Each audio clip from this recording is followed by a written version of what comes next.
ప్రియమైన తల్లిదండ్రులకు మనందరికీ మన ఆరోగ్యం చాలా ముఖ్యం కదా. ముఖ్యంగా వృద్ధాప్యంలో చిన్న విషయాలు కూడా జాగ్రత్తగా చూసుకోవడం అవసరం. ఈ రోజు మనం ఒక సాధారణ సమస్య గురించి మాట్లాడబోతున్నాం.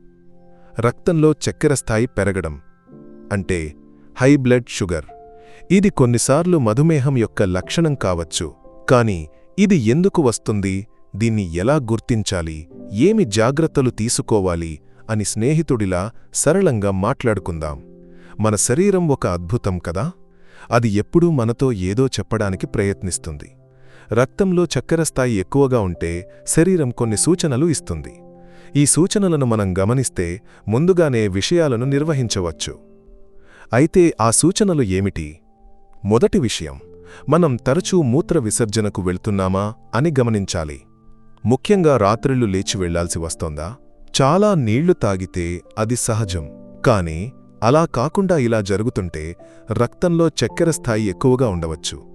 ఇది కొన్నిసార్లు మూత్రనాళ ఇన్ఫెక్షన్కు కూడా కారణం కావచ్చు. రెండవది, కళ్లకు ఏదైనా మార్పు అనిపిస్తోందా? కొన్నిసార్లు దృష్టి మసకగా లేదా అస్పష్టంగా అనిపించవచ్చు. దీన్ని చూసి వెంటనే కళ్లజోడు కొనడానికి పరిగెత్తాల్సిన పనిలేదు. చాలాసార్లు హై బ్లడ్ షుగర్ వల్ల కంటి లెన్స్లో వాపు వస్తుంది. ఇది దీనికి కారణం. మరొక విషయం, ఎప్పుడూ అలసటగా అనిపిస్తోందా? ఏ పనికి శక్తి లేనట్టు అనిపిస్తోందా?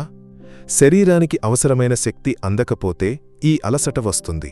అంతేకాక నోరు ఎండిపోయినట్టు, చర్మం ఎండిపోయి దురదగా లేదా గడ్డలు వచ్చినట్టు అనిపిస్తోందా? ఇవన్నీ రక్తంలో చక్కెర ఎక్కువగా ఉన్న లక్షణాలు కావచ్చు. కొందరికి ఎప్పుడూ ఆకలిగా అనిపించవచ్చు. భోజనం చేసిన కొద్ది సమయంలోనే మళ్లీ ఆకలి వేస్తుంది. ఇది శరీరంలో ఒక హార్మోన్ లోపం వల్ల వస్తుంది. అంతేకాక చిన్న గాయాలు కూడా ఆలస్యంగా మానుతున్నాయా? ఇది కూడా ఒక లక్షణం. కడుపులో అసౌకర్యం, వాంతి, కడుపు ఉబ్బినట్టు అనిపించడం వంటివి గమనించాల్సిన విషయాలు. కొందరికి చేతులు, కాళ్లలో తిమ్మిరి లేదా గుచ్చినట్టు అనిపించవచ్చు. దీన్ని నరాల సంబంధిత సమస్య అంటారు. ఇప్పుడు ఇవన్నీ విన్న తరువాత మనకు ఒక విషయం అర్థమవుతుంది. మన శరీరం ఏదైనా సమస్య ఉంటే మనకు సూచనలు ఇస్తుంది. కానీ ఇవి ఎప్పుడూ మధుమేహం అని అర్థం కాదు. అయినప్పటికీ ఈ లక్షణాలు ఉంటే డాక్టర్ను సంప్రదించడం మంచిది. అయితే ఏమి చెయ్యాలి? మొదట మన ఆహారం గురించి శ్రద్ధ వహించాలి. పండ్లు, కూరగాయలు, ధాన్యాలు ఎక్కువగా తినవచ్చు. తీపి, కొవ్వు, నూనెలో వేయించినవి తగ్గించాలి.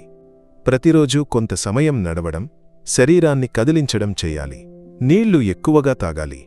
ఇవన్నీ చిన్న విషయాలు, కానీ పెద్ద మార్పును తెస్తాయి. చివరగా, ప్రియమైనవారు, ఈ వీడియో మీ ఆరోగ్యం గురించి అవగాహన కల్పించడానికి ఏదైనా లక్షణాలు అనిపిస్తే దయచేసి డాక్టర్ను సంప్రదించడం మర్చిపోవద్దు. మీ ఆరోగ్యం చాలా ముఖ్యం. దాన్ని బాగా చూసుకోవాలి. మీ అనుభవాలు ఏమైనా ఉంటే మాతో పంచుకోండి. కలిసి మనం ఆరోగ్యంగా జీవిద్దాం.